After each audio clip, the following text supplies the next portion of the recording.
Hello friends, आज हम बिना मात्रा के 3 अक्षर वाले शब्द पढ़ना सीखेंगे।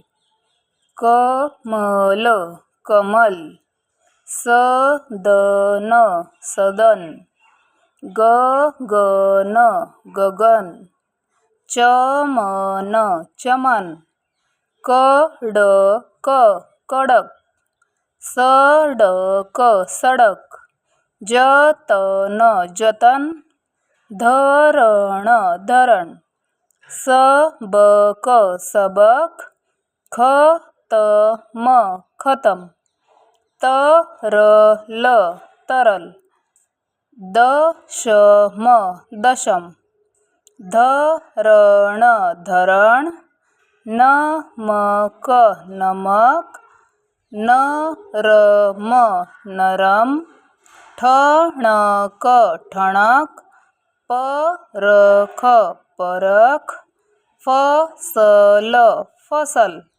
बतख बतख, रतन रतन, हवन हवन, श्रवण श्रवण।